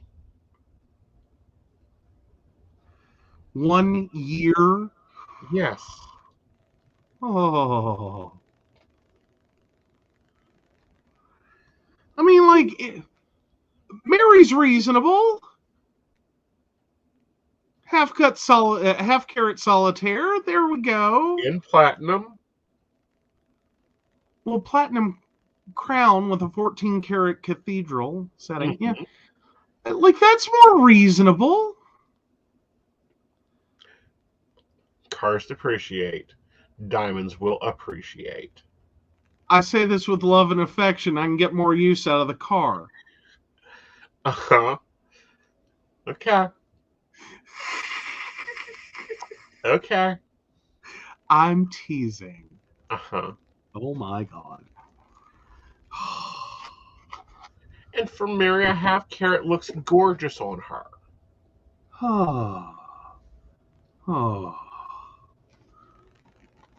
I don't have dainty hands. 6 carats? Uh-huh. And what pray tell will you be doing while wearing a 6 carat diamond? Readings. And then Readings. Readings. Like, I'm sorry, are you going to take it off before you, like, plunge the toilet or, Well, I'm already garden? sorry. See, that got me into trouble. We started that taking my damn jewelry off thing. We had to go get new rings because of that. He lost his. Yeah, why? Because he always wants me to take it off. Well, you go outside to boy and you don't pay attention.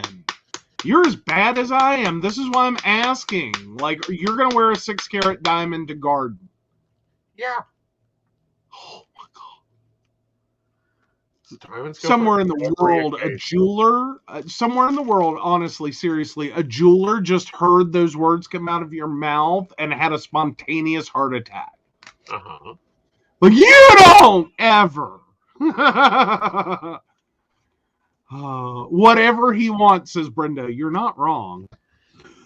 Oh my God. Like, I think the appropriate answer is hire a gardener or call a plumber. Like, that's what you do when you wear 6-carat diamonds. Uh-huh. Like, oh God. Ooh, that's gorgeous. $152,000 for a fucking 6-carat ring. Are you? Darling, that's only the start of the set. No, don't even finish this. Oh, like, ow. Ow. All right. Okay, you can finish this, but I want the ultimate. What's the ultimate? Where are you at on the ultimate? Well, you get the The ring. total end of the set, the largest diamond involved. Get the ring, then you have to have the bracelet.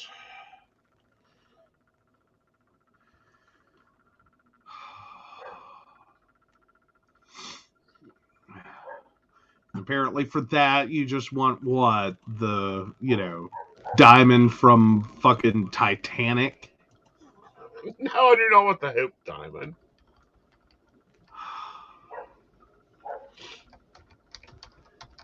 Okay, see, now that's tasteful and reasonable. Like, I'd rather you plunge a toilet wearing that. Then you have the earring set. You have the earring set.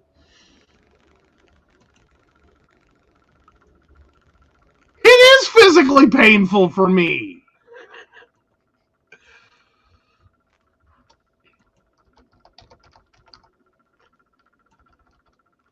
Again, oh, fuck, are you shitting me? No. $22,400 for earrings. Uh-huh. And that's on sale. Uh-huh. He's on Blue Nile, guys. This is what you've done to me. Honey, I'm just pulling up the links I already had saved. Oh, dear God. Oh, I'm sleeping well tonight. I'm just assuming I'm going to die in my sleep.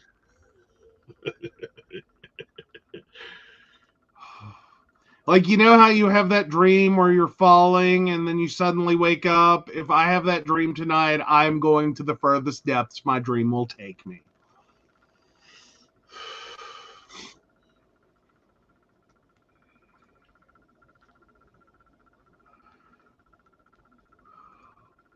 All right, so next.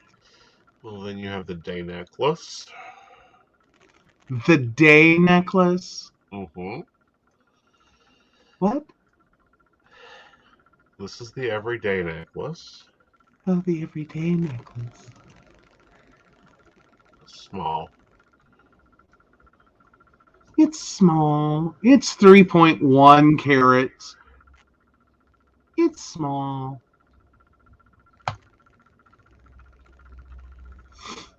And you have the evening necklace. Yeah, I'm waiting for it. Oh.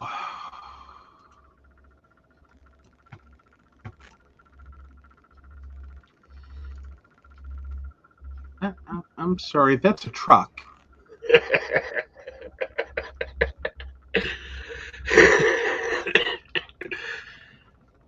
Graduated diamond eternity necklace in 18 karat white gold, 15 karat total weight. $43,200.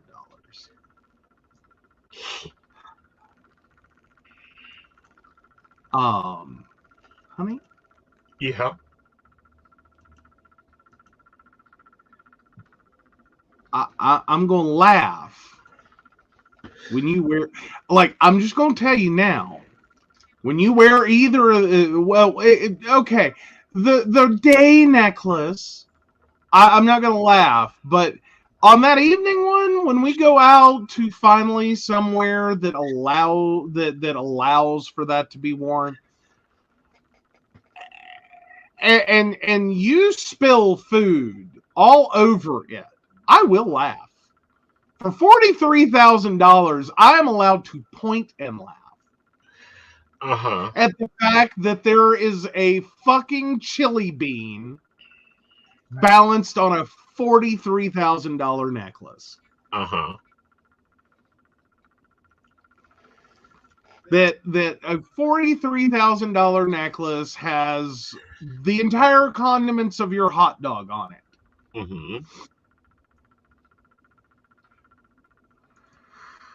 Oh, wow. See, I don't look at jewelry. I really don't, unless you're like, here, look at this. What do you think about this? Like, I really don't. I'm just like,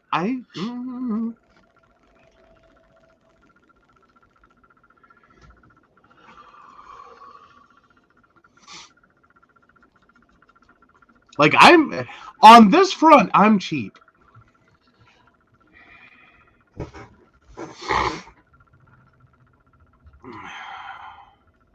You can clean the necklace with ammonia. Brush it clean. Oh, so what you're telling me is if he drops it in the toilet, it's good for it. Yes. Oh, God. Oh, Shannon wants the natural stone without it being cut. Okay. I could follow that. I could follow that. Oh. Now, back to this 80 karat, like, engagement ring, though. I'm just like, I wonder if someone tries to attack this poor girl, if she just rips it off and throws it at them and hopes it does brain damage. Well, considering that diamonds are insured for 3 times their current value at the time of purchase, probably. Like, Jesus. Pour boiling water onto it. No, I know that's wrong. Yeah. Like, yeah. She beats them with it. I would be afraid, like, she would break her finger. Just like, would be the, like, situation there. Yeah, so that's the wedding set. Oh, that's the wedding set? Uh-huh. Like, what do you plan to do when someone tries to attack you for the night necklace? Just swing it like a pair of nunchucks? Well, considering that it's cuts as well as it's supposed to, it'll be easy to find them because they'll be at the emergency room getting stitches. That's a possibility. Yeah. Shannon's she throws it in a sock and beats them like it's a sock full of quarters. Basically. So what's your grand total for the wedding? The grand total for the wedding is apparently 3 kidneys and a liver. It is not. Yeah, it is. No, it isn't. Oh, is it more like 6 kidneys and 2 livers? No. Like, I feel like you're asking me to become Dexter here. I'm asking you to use your calculator. Oh, okay, sorry. All right, give me all the numbers. Oh, goodness. Shannon's like, it's 5 kidneys, Joe. All right. Yeah, but how many livers on top of that? 20,000.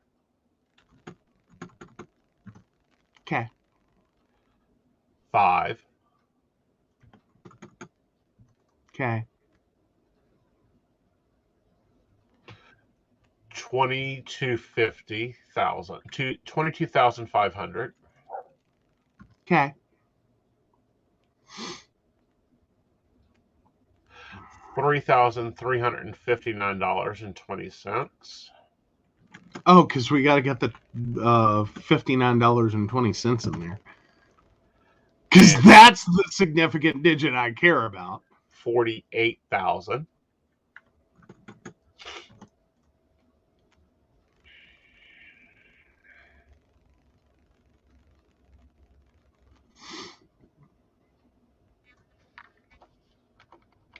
I know you got at least one more to go. Nope, that's it.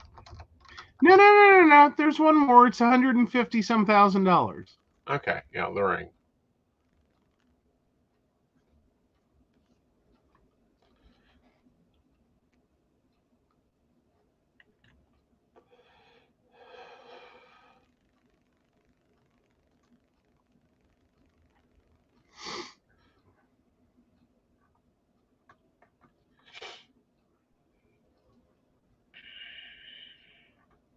And the total?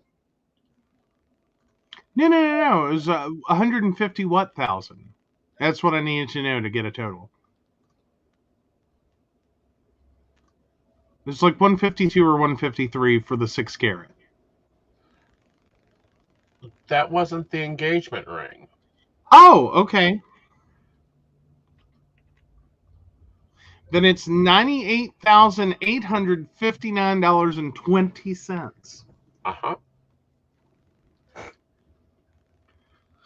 Oh, a liver is worth 157,000. Kidneys are worth 200. Average income for informational technology managers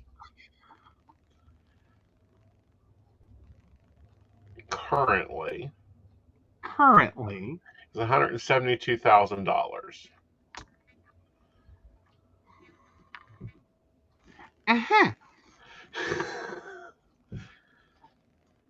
Uh-huh. Uh-huh. $98,859 Uh-huh. and 20 cents. And if we get you to a CIO, that is at medium base, is $255K a year.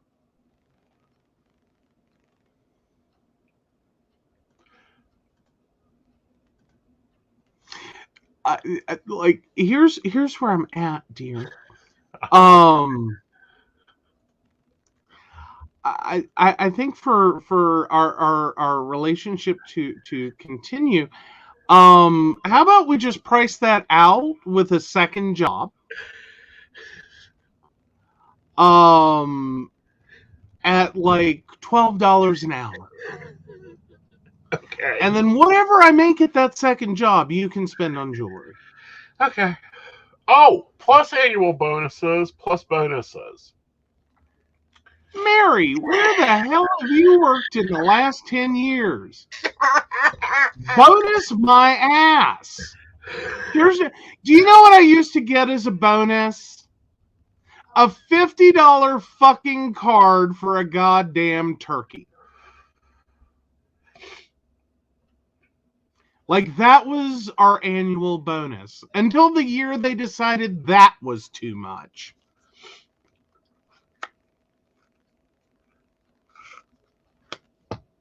Annual bonus. What year are y'all working in? 1943? Well, that's where you negotiate your benefit packages.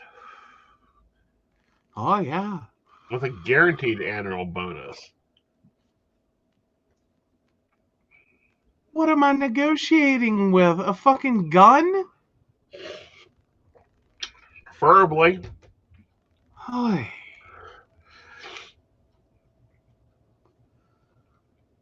Christ. I swear to God, to keep up with your jewelry needs, I would have to have a whole night job. in which I would probably have to screw my employer. Like, I would have to give head to get ahead to get to where you want me at. No, not really. We just have to get you a job in the U.S. that's based on a U.S. company who works 9 to 5. Then we get you a job in, I believe it's Tokyo, that's exactly the opposite time of us, that is also a 9 to 5. You could be perfectly fine. Oh, yeah, just rob some banks. Are you fucking kidding me? Do you know how little they actually keep in cash? Like, robbing a bank is the dumbest thing anyone can do right now. It is so not worth it anymore.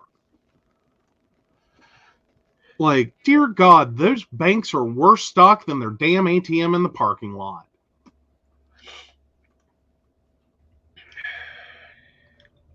Just saying. Now, the safety deposit boxes, not a bad idea.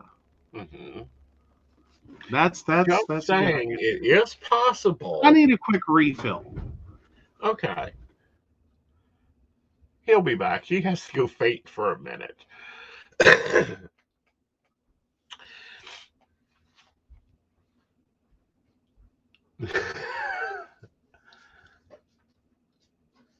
Secret clearance, that is a power chip. Oh, yeah. Negotiating your assets, negotiating your vulnerabilities, looking at things as you move into the relationship and growing wealth, i.e. that 6-carat diamond would be a great 5-year anniversary present. Telling you, ladies in the 20s and 30s had it. They knew their jewelry. But no, I'm joshing with him. I know what his salary should be. I know what he earns. I know where we're at. But of course, it's building an empire, looking at a 20-year scope. But it's interesting how, people don't think about jewelry as an investment. And it actually is a very strong investment. Very rarely goes down in value. Very rarely goes down in price. I mean, an Art Deco engagement ring recently sold for $4.2 million that originally cost like $60.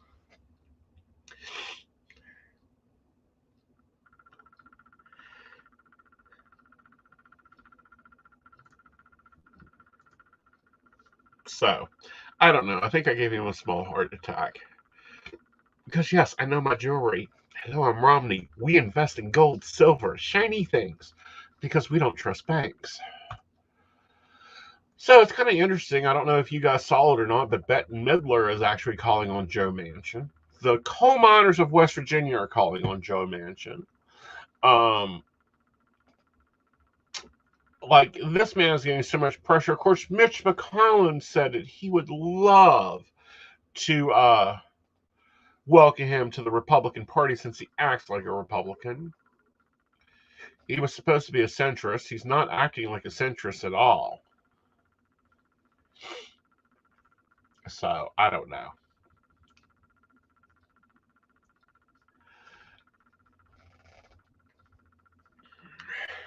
$3,600, man. Now, do you know what Frank originally spent on it?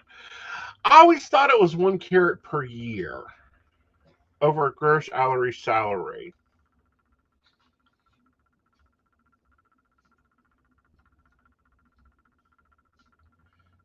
So he's coming back, and then I get to switch off.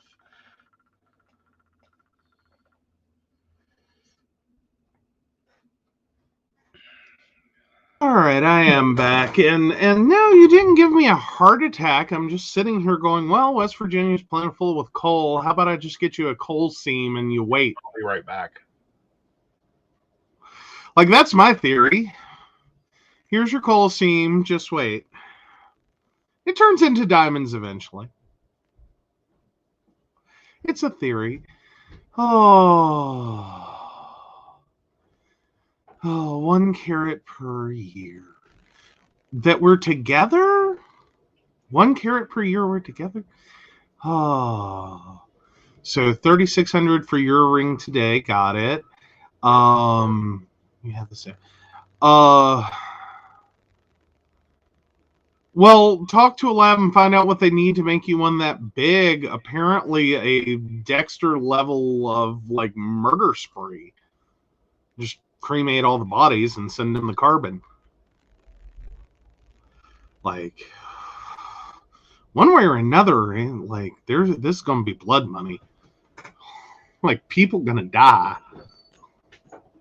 Oh, yeah. Mansion's a lot of things, Mary. That's probably the nicest thing that's been said out of him in a while. But yeah, no. Oh, all right. So his return trip is a lot faster. He had a preheated coffee maker. Mine was cold. Yeah. Like, so, yeah. But no, seriously, like, oh. But yeah, no. Yeah. No. Boy. Like, I'm sorry. Yeah, no. No, What? I'm not really good at the negotiating Prospective either. salary was that much? What do you mean his prospective salary was that much? She 260. says today it's worth 3,600. Yeah. So I mean, I'm not trying to be rude, but I'm thinking rough estimate they got married in what, the 70s, Uh-huh. 80s? Uh-huh. Yeah, somewhere in there. I'm backtracking that. That was probably like an $800 ring. Right. Like rough guess. Mm-hmm. 800, maybe 1,000. 800, probably closer. Mm-hmm. So yeah, that's more reasonable. That's closer to where I am. That's like a good couple months. Mm-hmm. Like that was probably like 4 or 5 months salary. I mean, for the 70s and 80s, and I'm basing that off of like general like ideas of where the 70s and 80s were. Mm-hmm. Because I'm wanting to say like 70s and 80s, wouldn't your like average income have been somewhere around 10 to 12,000 a year? Uh-huh. So yeah, 800. That's a couple of months. Right. Like that's what I always thought it was like a couple of months. A year? Yeah. Like shit.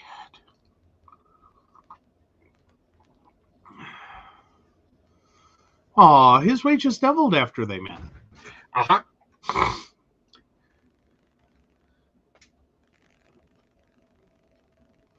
Well, I mean, technically the same can be said of me when we met, but 0 was a real hard number not to double.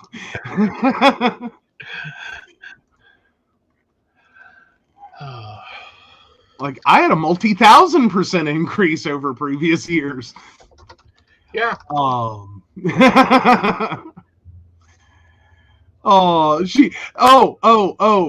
She says 800 was okay. I'm sorry. I shouldn't have this moment. Oh, Like, hell 800 was okay. Right. I know, but like, I'm trying to figure out, because like, let's base this on the year 1980. So, you put this in perspective. 1980, cost of a new car, around 7,000.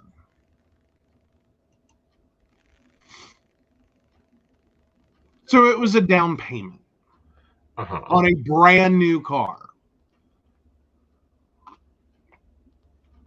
Oh, 1995? Okay.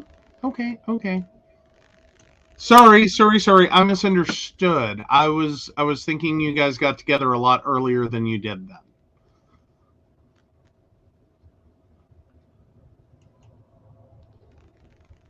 Okay. Well, according to new research, the average engagement ring should cost, in 2017, $6,800. I'll have to go different ring shopping. No, you can stay right where you are.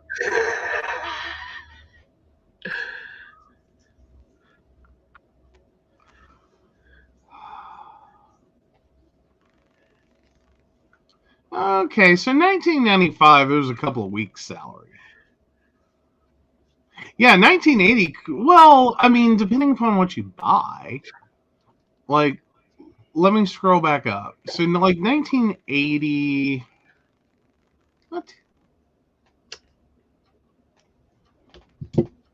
Yeah, I'm getting totally different numbers here. Like 1980, a new Buick Regal was $26,000. What? That can't be right. Like, there is no way in hell. This has got to be like inflated, adjusted for inflation numbers. Well,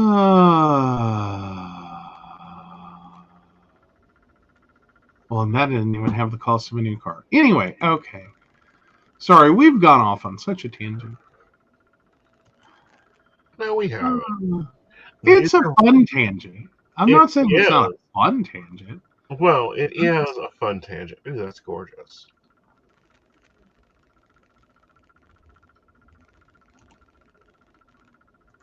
Okay, there we go.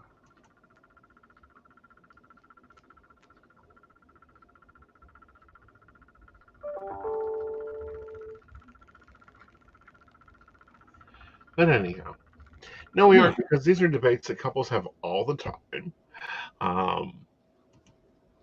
And people have to be very open with their expectations. Oh, yeah. Well, and I mean, like, right now in our relationship, and I'm not trying to jinx the future or anything, but holy shit, honey. What? That would be a lot of money.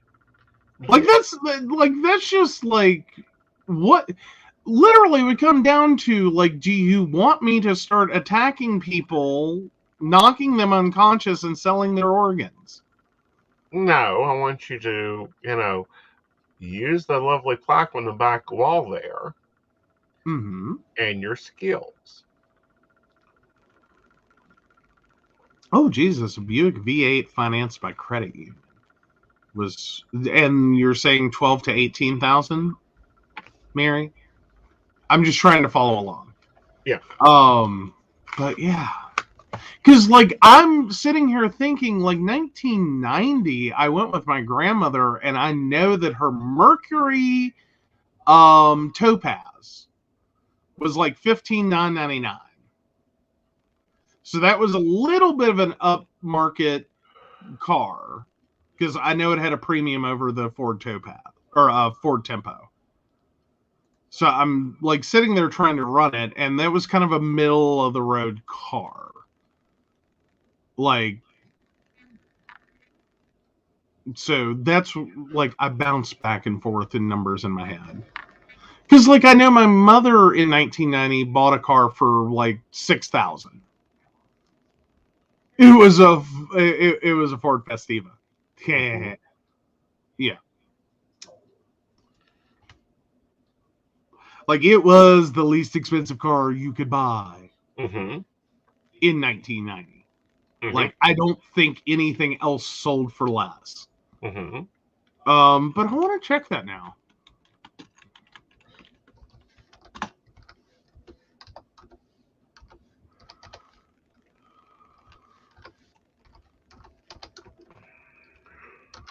Like, oh, no.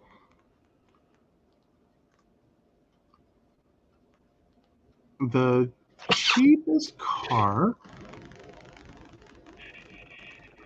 No, in 1990, the cheapest new car in America was a Yugo GV with a manufacturer's suggested retail price of $3,990. Mom could have saved money.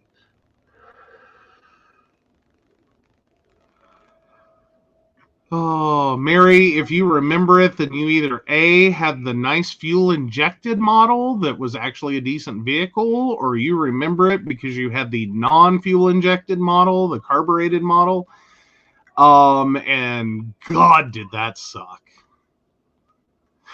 Ford stupidly released the Mercury Topaz in two models. One was carbureted, one was fuel-injected. The carbureted was pure garbage. Like, that car would not go. Like, you want to talk about a Nova? That was a Nova. No go. It was hysterically funny. But yeah. Alrighty. the places we end up, you know? You never know where we're going to end up. I know. But yeah, the Festiva was a nice little car. Yeah, it was. I still see them. Uh-huh. I mean, mostly because they're like too cheap to fix. Right. Like the parts for that car are laughably cheap. Mm-hmm. Like, and if they came in and automatically look at it. They did. No, they don't. Not the Yes, ones they that are did. still around. Everyone I've seen has No, disappeared. not the ones that are still around. Good God. Well, it wasn't that hard to drive as a stick. I mean, you hardly had to shift it because if you ever put it into first, it was pointless. Like, side note, if you ever have to like steal, like anyone out there, if you ever have to borrow or steal a Ford Festiva, one, you will get further than any police cruiser ever can because you have like a phenomenal gas mileage. But two, and you may outrun them. But two, don't put it in first. You go nowhere in first because the tires just sit and spin because the car's too light.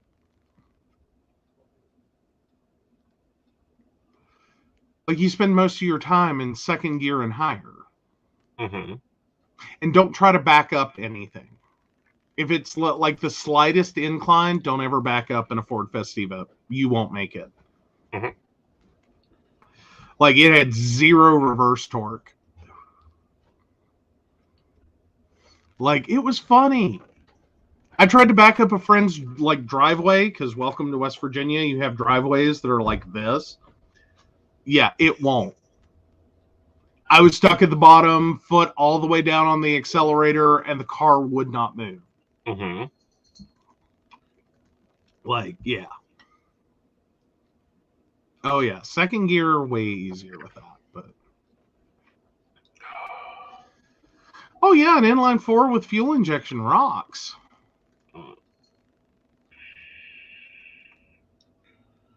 Always has. Mm-hmm.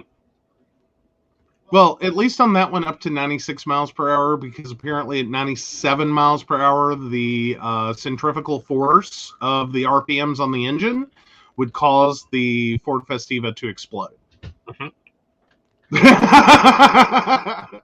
Talk about reading that one and going, ugh. Well, I guess we never do that, do we? No, you don't. All right, guys. Well, we're going to end the show tonight. Hopefully Friday night we'll be back on. We may be the owner of a new vehicle. We'll see. If not, we'll be the new owner of a washer and dryer. Yeah, that's basically where we've got our life down to. Yeah. We either get a car or a stackable washer and dryer. Either way, it'll work just fine. Yep. Oh, life is fun, isn't it? Well, it's just adult decisions.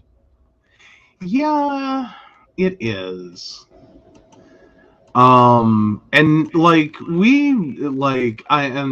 we've talked about it here. Like now's the worst time to buy a new car.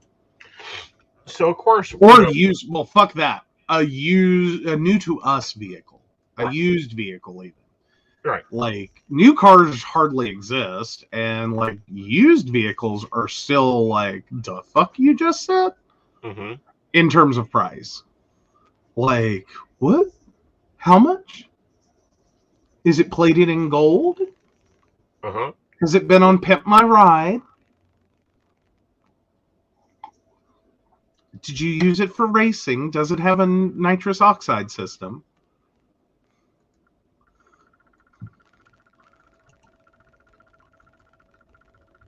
But yeah.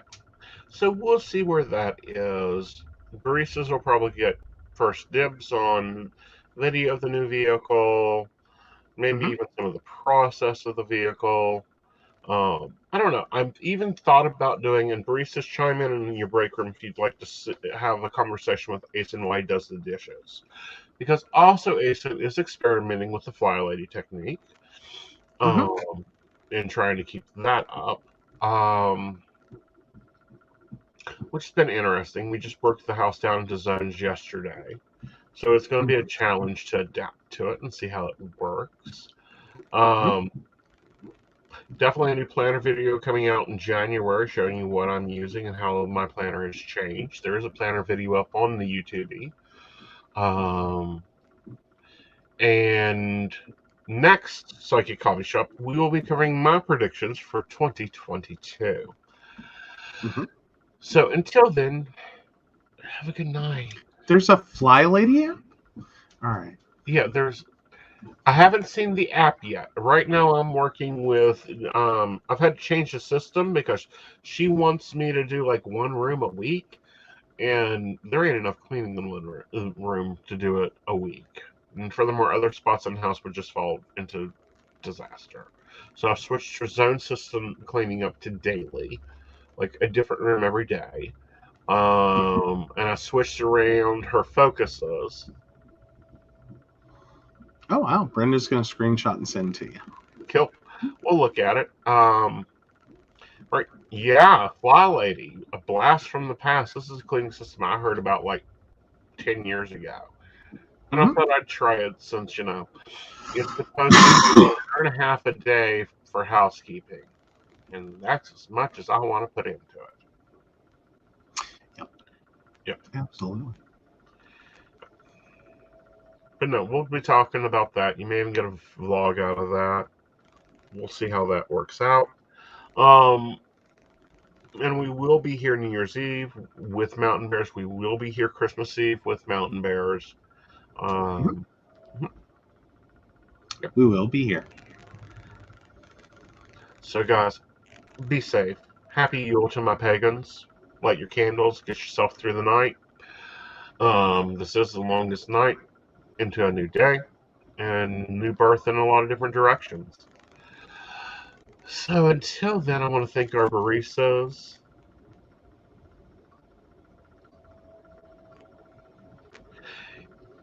If you'd like a sync vlog in the break room.